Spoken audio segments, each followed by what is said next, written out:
Ale pięknie. Szkoda tylko, że śnieg topnieje w oczach.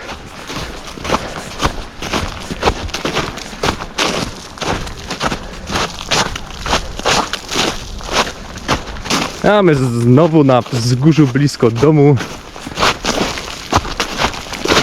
Można to ewentualnie nazwać taką małą górą.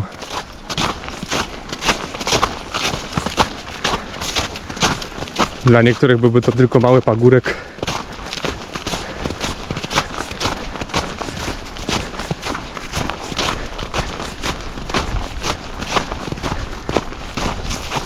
Nieistotne, ważne, że jest gdzie się wybrać na spacer.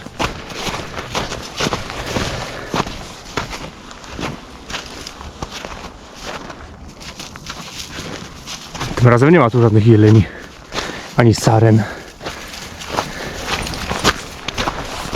Chyba tylko nas dwóch.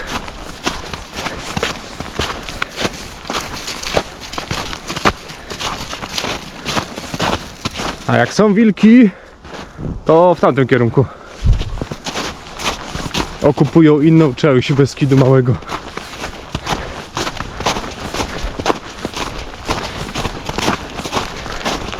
O niedźwiedziach nic mi nie wiadomo. Najbliższe są w Beskidzie Śląskim, czyli w sumie bardzo blisko nas. I w Żywieckiem. Trochę dalej, ale też blisko.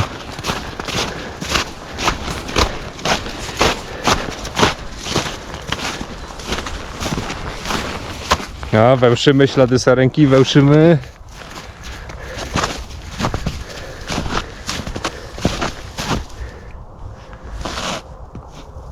Detektyw major na tropie.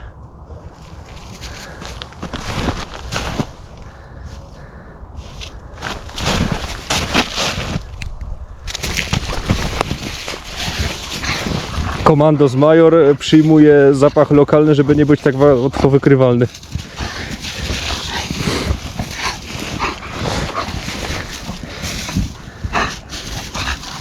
Ciekawe, czy wszystkie zwierzęta to lubią.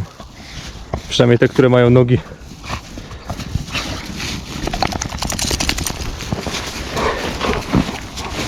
Widziałem, że w śniegu i w błocie nawet konie się lubią tarzać.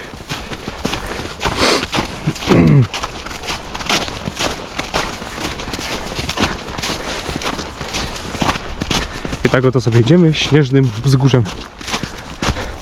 I mamy inwersję. To takie zjawisko, kiedy... nie znam dokładnej definicji, powiem to najprościej jak potrafię.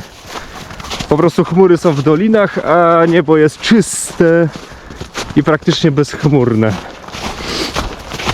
Nie wiem dokładnie, co to powoduje. Musiałbym poczytać definicję w internecie, ale wygląda to mniej więcej tak. Całkiem nie tak dawno szliśmy na Skrzyczne, o tam je widać.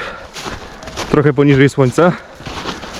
Podczas inwersji to był przepiękny widok z góry. Wszystkie doliny były w chmurach, a szczyty gór były słoneczne. Może trochę zmrożone przez przymrozki, ale widok był przepiękny. No, to my sobie dalej idziemy tą ścieżką. Dzięki za obejrzenie i do zobaczenia następnym górskim razem. Na razie.